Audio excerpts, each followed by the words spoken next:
शीर्षक: बुद्धिमत्ता की खामोशी। एक शोर भरे शहर में एक आदमी रहता था जिसका नाम एलियास था। बहुत से लोगों के लिए वह ज्ञान का प्रतिमा माना जाता था। उसकी खामोशी उसके प्रतिष्ठा के साथ ही गहरी थी। लोग उसके पास सलाह, मार्गदर्शन और सांत्वना के लिए आते थे और वह कुछ से अधिक न कहकर केवल एक इशारा, मुस्कान या हल्की छू देते। एलियास थोड़े शब्दों के आदमी थे, लेकिन उनकी खामोशी कई बातें कहती थीं। उनकी आंखों में हजारों जीवनों के रहस्य थे और उनके इशारे पिछली युगों की बुद्धिमत्ता को दिखाते थे। उन्होंने कठिनाइयों और विजयों के माध्यम से जीवन जिया था और उनके अनुभव उन्हें शांति और समझ के प्रकार का प्रेरणा स्रोत बना दिया था। अपनी चुप्पी के बावजूद एलियास समुदाय में एक अच्छा सम्मानित आदमी थे। जीवन के हर क्षेत्र के लोग उनकी सलाह की तलाश में आते थे, छोटे से भिक्षु से लेकर सबसे धनी व्यापारी तक। वे अपनी परेशानियों, चिंताओं और खुशियों के साथ उनके पास आते और वह अनवरत धैर्य के साथ सुनते रहते। एक दिन एक युवक नाम का मार्कस एलियास के विशेष निवास पर गया। मार्कस एक बेबुनक और आत्मविश्वासी युवक था जो खुद को दुनिया को साबित करने के लिए तत्पर था। उसने सुना था कि एलियास बुद्धिमत्ता के रूप में जाने जाते हैं और प्रेम और उत्साह के मामलों में अपने मार्गदर्शन की तलाश में उनकी सहायता चाहिए थी। मार्कस एलियास के घर में प्रवेश करते ही उसे चारों ओर की साधारणता का आश्चर्य हुआ। वहां कोई शानदार सजावट या धनी सामग्री नहीं थी, केवल कुछ अल्प सामग्री और हवा में जगमगाहट धूप की गंध थी। एलियास मार्कस का वारंवार गर्म आदाब से स्वागत किया और उसे बैठने के लिए इशारा किया। मार्कस ने अपना दिल बहाया, बिना रुके और किसी अत्यंतता के बिना। उसने धन और शक्ति की इच्छा, प्रेम और सराहना की इच्छा और असफलता और अस्वीकृति का भय का वर्णन किया।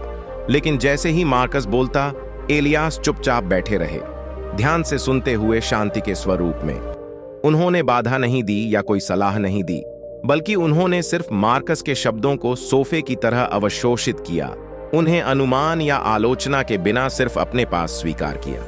जब मार्कस बोलना खत्म हो गया तो उनके बीच लंबे समय के लिए चुप्पी थी। मार्कस असहजता महसूस करता है, एलियास की प्रतिक्रिया के अभाव में बेसमझ। क्या उसने कुछ गलत कह दिया? क्या एलियास उससे निराश है?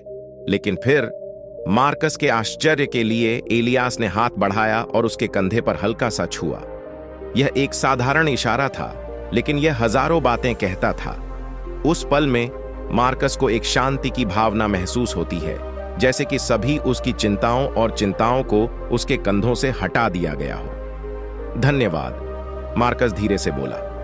उसकी आवाज अल्प ही सुनाई दी। इलियास मुस्कुराए और सिर सिराहट की। उनकी आंखों में समझ की चमक थी। उन्हें कुछ कहने की आवश्यकता नहीं थी। उनकी मौजूदगी ही मार्कस को उसकी जरूरत के समय में सांत्वना देने के लिए पर्याप्त थी। उस दिन के बाद मार्कस अक्सर एलियास की सहयोग की खोज में जाता। उसकी चुप्पी को खींचा जो उसे आकर्षित करती थी। उसने खामोशी के मूल्य को महसूस करना सीखा। समझा कि कभी-कभी सबसे बड़ी बुद्धिमत्ता शब्दों में नहीं, बल्कि उनके बीच के खाली स्थान में होती है। सालों बीतने के साथ मार्कस अपने ही अधिकार में एक बुद्धिमान और सम्मानित व्यक्ति बन गया। उसने एलियास से बहुत कुछ सीखा, न कि उपदेश या भाषण के माध्यम से, बल्कि उसकी मौन बुद्धिमत्ता के उदाहरण से। और हालांकि एलियास शब्दों में कम बोल सकते थे, लेकिन उनका दुनिया पर प्रभाव अमान्य था, क्योंकि उनकी खामोशी में उन्होंने दूसरों को सुनने, देखने और समझने का आदान प्रदान किया। और ऐसा करके उन्होंने सच्ची बुद्धिमत्ता की असली शक्ति को अनलॉक किया।